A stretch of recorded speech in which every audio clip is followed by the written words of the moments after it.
paham bahwa yang namanya Tuhan tetap satu. Sekalipun pemahaman ketuhanan itu banyak. Menunjukkan tidak akan pernah bisa kita mengatakan aku lahir Islam maka aku Islam. Aku lahir Kristen maka aku Kristen. Aku lahir Hindu maka aku Hindu. Aku lahir Buddha maka aku Buddha. Gak bisa. Menunjukkan ada satu kebenaran di balik apapun yang dipendapatkan oleh manusia. Tetap ada satu Tuhan yang paling benar. Sejarah itu sifatnya relatif. Umat Hindu akan mengatakan sejarahnya paling benar. Umat Buddha juga akan mengatakan sejarahnya paling benar. Segala umat yang beragama akan mengatakan sejarahnya paling benar. Menunjukkan jika standarisasi kebenaran di ranah sejarah, maka menunjukkan Hindu adalah agama benar. Karena apa? Dia lebih duluan sejarahnya daripada Kristen dan Islam. Menunjukkan bahwa sejarah tidak menentukan arah kebenaran. Sejarah itu fakta dua. Fakta daripada sejarah itu dua. Pertama, fakta sejarah itu bisa bersifat absolut benar kebenarannya jika tidak ada perdebatan di dalamnya. Contoh, siapa penemu lampu misalnya? Penemu lampu Uniriva dikatakan. Jika dikatakan penemu lampu Uniriva dan seluruh dunia setuju dan tidak ada perbantahan, maka sejarah itu sifatnya absolut, maka benar. Karena apa? Tidak ada perdebatan di dalam sejarah. Sekarang, jika sejarah di dalam pemahaman teologi, di dalam pemahaman keagamaan, itu di situ ada terjadi kontradiksi, di mana Kristen nggak akan percaya sejarah Hindu, di mana Islam tidak akan pernah percaya sejarah Kristen, di mana sejarah Kristen tidak pernah dipercaya oleh sejarah Buddha. Menunjukkan apa? Di situ tidak ada bukti konkret bahwa sejarah itu bisa dipercaya. Tergantung agama apa yang kamu pegang, maka sejarah itu menjadi benar. Maka bagaimana cara kemudian manusia ini menemukan Tuhan? Ketika Tuhan menciptakan akal, yang akal ini sifatnya penyandingan rasio, maka Tuhan akan ditemukan oleh akal. Sekarang gini, saya akan mengatakan bahwa Islam itu agama konsep, bukan konsepsi. Konsepsi itu adalah sesuatu yang baku. Artinya baku gini, Tuhan harus gini, Tuhan harus gitu. Menunjukkan apa? Manusia yang menentukan Tuhan harus bagaimana. Ya, misalnya Tuhan harus datang, harus mewujudkan diri, harus gini, harus gitu. Menunjukkan apa? Manusia menentukan Tuhan.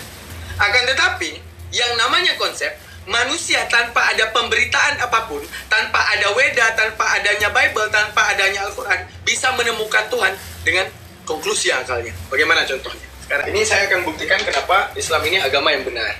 Pak, ingat, pembekalan kita itu retina. Retina ini sifatnya menangkap konsep.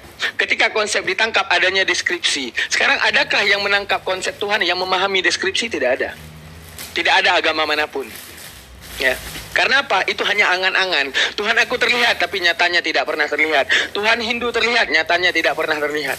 Menunjukkan bahwa itu hanya angan-angan daripada pemberitahuan mereka. Sekarang kita bahas. Sekarang gini, Bang. Sekarang, untuk menentukan bedanya seorang manusia dengan binatang yang tidak berpikir, yaitu akal. Akal ini ada dua. Ya. Metode daripada akal, ada yang namanya metode rasio. Rasio ini adalah namanya penyandingan akal. Penyandingan akal ini, Bang, penyandingan akal ini kayak contoh gini. Ketika disebutkan, Bang Andreas, api panas. Bang Andreas pasti tahu api. Bang Andreas pasti tahu panas.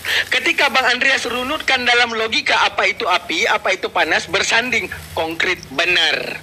Ketika disebutkan kepada Bang Andreas, api dingin.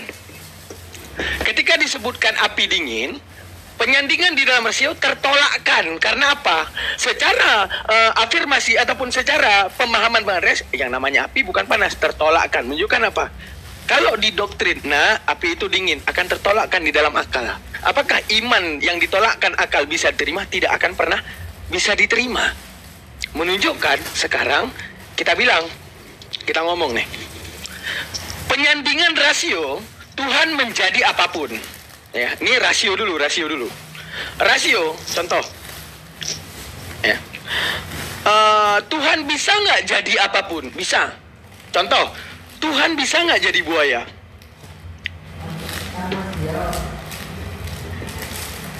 Jika Tuhan tidak bisa menjadi buaya, menunjukkan bahwa Tuhan dia bukan Tuhan karena tidak berhasil jadi buaya. Akan tetapi yang namanya Tuhan sudah pasti King of Power, bisa jadi apapun. Seperti Tuhan pasti bisa jadi manusia. Cuman yang jadi masalah dalam konklusi akal, ketika Tuhan jadi manusia, Ingat konklusi akal. Tuhan sang maha kuat, manusia sang maha lemah. Jika Tuhan ada menjadi manusia, bersatu kuat dan lemah pada satu waktu, akal menerima apa menolak? Justru akal akan menolak. Contoh, jika pada satu waktu bersatu antara dua yang kontradiksi, tidak akan pernah menyatu di dalam akal. Contoh, tangan ini, jika bergerak, maka tidak diam. Maka jika diam, tidak bergerak. Oke? Saya bilang, pada satu waktu, tangan saya ini sedang bergerak dan sedang diam. Akal Anda bisa terima nggak? Nggak akan. Karena apa? Yang namanya sedang bergerak tidak mungkin diam. Yang namanya sedang diam tidak mungkin bergerak. Sekarang gini, kepada contohan yang saya sebutkan tadi. Di dalam konklusi akal Anda, ketika Tuhan jadi manusia, sifat manusia itu lemah. Di mana pembuktian manusia itu lemah? Pasti lapar dan pasti makan. Ketika makan pasti berak, pasti dilahirkan, pasti ada namanya kecil dulu baru besar, maka lemah. Sekarang, Tuhan yang maha kuat dipandang menjadi Tuhan yang maha lemah. Cocokkah dalam akal manusia? Saya ngomong, Bang Andreas sembah saya. Saya ini adalah Tuhan yang sudah masuk ke saya. Saya akan menyelamatkan Anda, saya akan membuat Anda masuk surga. Satu sisi otak Anda berakal, masuk dalam konklusi Anda. Seorang daman pasti dilahirkan dari rahim. Seorang daman pasti lapar. Seorang daman pasti akan buang hajat. Menunjukkan apa? Mau nggak Anda sembah saya? Nggak mau, karena akal Anda aktif. Nggak mungkin Tuhan yang maha kuat masuk kepada sesuatu yang maha lemah. Menunjukkan akan tertolaknya oleh akal lemah dan kuat dalam satu wadah, yaitu manusia. Maka akal akan menolak itu, dan rasio daripada akal akan menolak lemah dan kuat secara bersamaan. Istihalah lil wuku, ada istihalah lil kharij. Artinya, ada yang kemudian menjadi mustahil pada zat, namun tidak mustahil pada kejadian. Contoh, mustahil pada zat saya, untuk saya bersayap. Pada zat saya, ada nggak saya sayap? Mustahil kan? Oke. Sekarang gini, mustahil pada kharid, tidak mungkin pada mungkin pada realita. Mana? Jika Tuhan memantapkan saya punya sayap dan terbang, bisa nggak? Pasti bisa. Menunjukkan tidak mustahil pada kejadian. Sama seperti yang tadi. Sekarang gini, pada zat Bang Andreas untuk memakan racun bisa nggak? Bisa, tinggal ambil racun up. Bisa. Akan tetapi pantas atau tidakkah untuk Bang Andreas yang logik, Bang Andreas yang manusia, yang dibekali pikiran untuk makan racun? Pasti tidak akan pernah mau. Karena apa? Anda logik. Karena apa? Anda manusia. Karena apa? Anda berakal. Anda tahu mana beda makanan, beda racun. Sama juga seperti Tuhan. Tuhan sang maha kuat, manusia sang maha lemah.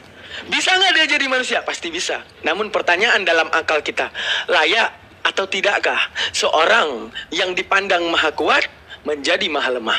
Makanya ada di dalam Islam itu konsepsi yang namanya Tuhan itu King of Power, raja daripada segala kekuatan. Menunjukkan satu titik aja kelemahan untuk Tuhan dibatalkan dalam logika. Oke, jadi Islam itu mengajarkan konsep Allahu Akbar.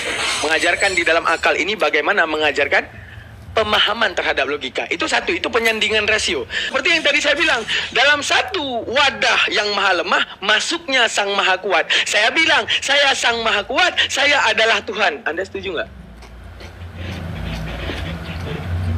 Tidak akan setuju kan? Karena apa? Yang Anda pandang, visualisasi retina Anda menangkap deskripsi bahwa saya lemah dan Tuhan itu kuat. Nggak mungkin ada pada saya. Oke. Kedua tadi rasio. Yang kedua, diferensia, pembeda. Akal manusia ini hebat. Ketika manusia bisa menyimpulkan sesuatu, manusia tahu beda dari sesuatu. Contoh, ketika Bang Andreas tahu mana beda sendok dengan beda asbak, mana beda asbak dengan aspal, mana beda aspal dengan biawak, mana beda biawak dengan buaya, mana beda buaya dengan manusia. Pantaskah manusia menyamakan segala sesuatu sama dengan Tuhan? Nggak pantas. Makanya di dalam Islam, Bismillahirrahmanirrahim, laisa kamislihi syai'un.